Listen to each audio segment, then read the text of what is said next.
Ini kita sedikit curhat nih ya. Jadi kan semakin kita dewasa, pasti banyak dari elu-elu yang semakin sadar bahwasanya keluarga kita itu tidaklah selalu menjadi tempat ternyaman bagi kita untuk menceritakan atau memahami secara secara sempurna tentang hidup yang kita pahami. Bahasa gue ribet banget ya, istilahnya begini. Ibaratkan kalau semakin kita dewasa, kita semakin menyadari bahwasanya keluarga kita kadang-kadang bukan tidak mesti harus dari keluarga kita, misal dari keluarga kita yang sedarah dengan kita. Kadang bahkan keluarga kita itu datang dari orang yang jauh yang kita temukan dan itu membuat kita nyaman dengan dia. Misalnya contohnya begini ya.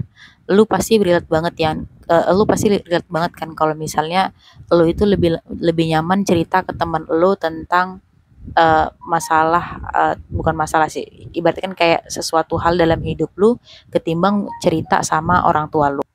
Jadi sebenarnya ya itu bukanlah suatu hal yang salah gitu. Karena memang pada dasarnya apa yang kita pahami dengan apa yang keluarga kita pahami itu tuh belum belum tentu sama gitu. Karena semakin kita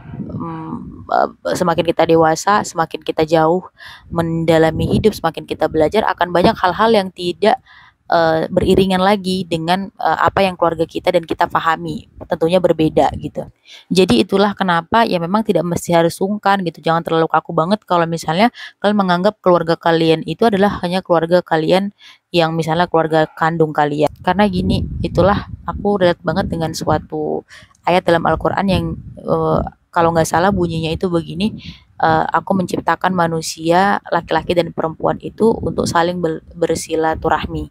Kurang lebih begitu. Jadi gini, kadang-kadang memang yang mengisi relung-relung kekosongan dari hidup kita itu barangkali adalah dari saudara kita, saudara jauh kita gitu, atau bahkan saudara yang tidak sedarah dengan kita, dan itu akan menjadi saudara kita gitu loh. Karena kalau misalnya kita ngomongin saudara, ya gini loh, kadang-kadang bahkan kita dan keluarga kita juga kadang-kadang imannya tidaklah beriringan, pendapatnya tidaklah selalu sama, kemudian konsep-konsep kehidupan yang mungkin tidak lagi relevan dengan apa yang kita pahami. Jadi sebenarnya nggak apa-apa kalau misalnya kalian merasa berbeda dan kalian mencari orang lain selain dari keluarga kalian untuk tempat kalian bercerita, tempat kalian untuk bertukar pikiran, tempat kalian untuk belajar, itu nggak apa-apa banget. Ya karena aku bilang tadi, balik lagi tidak mesti harus merasa bersalah gitu loh. Kalian nggak apa-apa kok kalau misalnya kalian nggak mesti harus menceritakan kepada orang tua kalian, misalnya ibu kamu tentang masalahmu gitu. Dan kalian juga nggak apa-apa kalau misalnya kalian nggak meminta pendapat dia tentang sesuatu hal, karena dengan alasan mungkin dia tidak relevan atau tidak atau mungkin hal itu tidak lagi kalian tidak beriringan dalam hal itu. Nggak apa-apa, kalian bisa cari orang lain yang menurut kalian itu bisa memberikan solusi buat diri kalian. Jadi nggak apa-apa ya teman-teman kalau misalnya kita tuh tidak selalu beriringan dengan keluarga kita, karena ya pada dasarnya kehidupan itu memang seperti itu. Ya seperti halnya busur panah yang menjauhi pusatnya. Dan sebenarnya semakin kita belajar, semakin kita memiliki perbedaan yang sangat jauh pemahamannya, gaya hidupnya, dan lain-lainnya dengan keluarga kita. Jadi kalau misalnya ada dari kalian yang relate, kalian boleh tulis di kolom komentar ya. See you in the next video. Bye-bye.